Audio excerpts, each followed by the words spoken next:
Hey everyone, Adam here with Ultimate Real Estate Investing. This is our final video for the month of January regarding marketing. This is our highlight video of the month.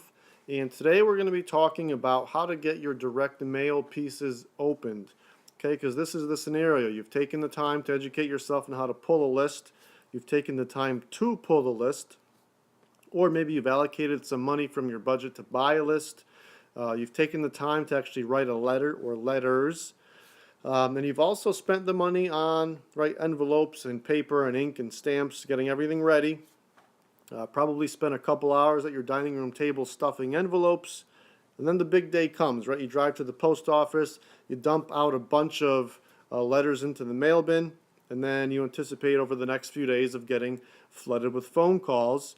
But to your disappointment, you get a couple calls here and there, and that's about it, right? So you start asking yourself the questions. Did the post office not mail my letters? Was the information I got from the list provider or that I pulled inaccurate, right? Were the addresses wrong? Were they out of date?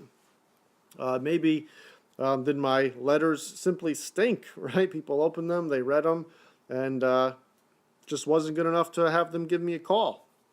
But one question that a lot of investors actually fail to ask themselves or not even think about asking themselves is, did my letters even get opened? Right? It's a big question. Maybe they did get delivered, but maybe they didn't get opened. Because the fact of the matter is, no matter what money or time or effort you've spent from the time of compiling your list and going through and writing the letters and sending them out to the time that they end up in a seller's mailbox, obviously if that seller doesn't open your letter, all of that is just a waste of time and a waste of money, right? So you have to do everything that you can possibly do to ensure or to at least increase the odds in your favor of that seller opening your letter. Okay, and that's what we're actually going to go through today. So we're going to go over 6 strategies of how to increase the odds of getting your direct mail pieces open. And here they are. We're going to go through them pretty quick, okay? Strategy number 1, handwrite the addresses. All right, a lot of investors will actually have the addresses printed out, and that's really for time and efficiency, or if they have some sort of a mailing company helping with their direct mail campaign, the mailing company will do the same thing for the same reason, right? Because of time and efficiency. However, that won't help get your letters open, right? You lose the personal touch and the curiosity that you generate with a handwritten address. Okay, strategy number 2, use an oversized envelope. Okay, now you don't want to go crazy and use some ginormous envelope that sort of makes your letter or your business look silly. That might discredit your professionalism. But using a slightly oversized envelope compared to your standard size will make your mail piece stand out and hopefully get enough of the seller's attention to pick it up and take a closer look, right?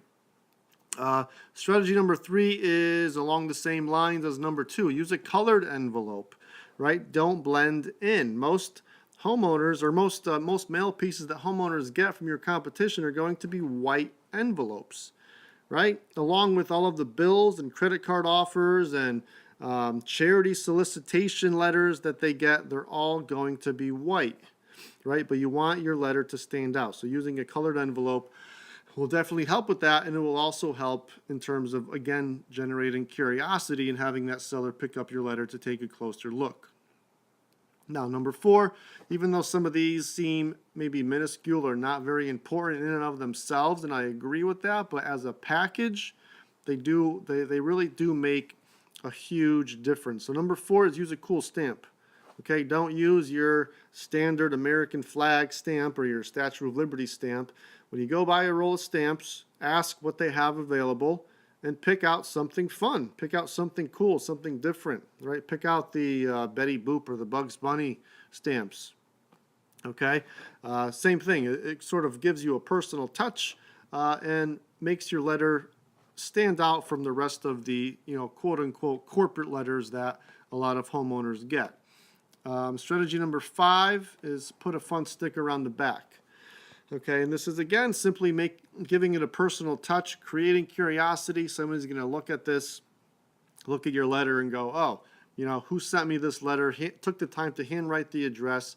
They unconsciously, at the very least, see a cool stamp on it. They take a quick glance at the back and they see a nice sticker. It's going to create some curiosity. And number 6 is actually our secret. This is what we actually this is what we tell our marketing consulting clients. Is strategy number 6, which is actually probably the most powerful of all of the strategies, and in combination with the other 5 is almost 100% basically guaranteeing that your letters are going to be open. Without the other 5, it still puts the favors very strongly in your odds. So let's put it all together, okay? Let's pretend I'm a seller. I just came back from my mailbox, and here I am at the dining room table, right, throwing down my mail. There you go. Right, here's my pile of mail. And if your letter's in there, is there anything in this pile that makes your letter stand out that will make a homeowner go, oh, what's this, and take a closer look? No, it's all standard white envelopes. Nothing to make them stand out at all, right? So they may not even find your letter, right? Or if they do, it's going to be days or maybe even weeks for some of these homeowners, depending on who they are and how many letters they're getting, especially for foreclosure and that type of thing. Now, scenario number 2, right, is again, you're back from the post office or from your mailbox, right? And they throw down their pile of letters. Now, does something in this pile stand out? Yes, obviously this stands out. And this just happens to be your marketing piece, right? It stands out because, one, it's oversized. Okay, there's your standard white envelope in comparison. It's oversized, and obviously it's yellow. So no matter where it is in this mix, it's going to stand out, and people will more than likely go through all this white stuff, right, to see what this is. Okay, furthermore, you can see I hand wrote the addresses, right? Your name. You could write your company name if you're not comfortable using your personal name. Your personal name will probably get the envelope opened a greater percentage of the time. You're going to hand write the seller's address as well. Okay. This, I don't have a cool stamp on there, but I wrote cool stamp. Okay, so you know that you're putting a cool stamp on it. So they're going to pick this up and they're going to be looking at it, right? And they're going to be going, oh, well, who's this? Who took the time to handwrite the address on this envelope? And it's just natural to flip it over and go, oh, look at cool. They took the time to put a cool little butterfly on there, all right? And guess what they're going to do next? They're going to open the letter, okay? And that's exactly what you want them to do. You do not want to get lost in the mix, okay? Now, we just went over how to increase your odds of getting your direct mail pieces open. And obviously, once it's opened, what's the next most important step? It's, well, your letters themselves, right? And this is exactly what we go over with our marketing consulting clients. We go over 6 strategies to make your letters super effective, right? 6 strategies that will increase the odds tremendously in your favor when a seller opens that letter to make them pick up the phone and give your business a call, right? We answer questions. How long or short should the letters be, right? What's the mailing timeline? And this is different for every single campaign, right? What's the mailing timeline and how many letters should get sent out for a probate list or for a probate campaign or for a bankruptcy campaign or for a pre-foreclosure campaign or for a landlord campaign, right? These are all very important questions that we help our consulting clients answer, right? How to make your letters actually stand out from the competition. How to keep your lists organized. When you're doing a drip campaign, it's very easy to get duplicates when you're either pulling a list yourself on a regular basis or getting a list from a list provider. There's a very simple way that we show our clients of how to actually keep their lists organized so they're not mailing the wrong letters to the same people or simply wasting money mailing the same letters to the same people that probably already received their original letters. Also, how to approach writing your copy. There's a few different approaches which we go over. So take the time. I encourage you to click on the link below the video.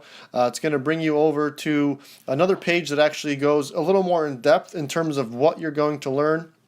what you're going to get from our marketing consulting services, ton of information to help you generate leads and more importantly generate deals, right? And also we have a very special offer for the rest of the for the rest of the week of January after this highlight video, ending off the month of marketing. We have a great offer for you, big savings for our marketing consulting clients. So again, click on the link below and take a look at that page, and we look forward to working with you.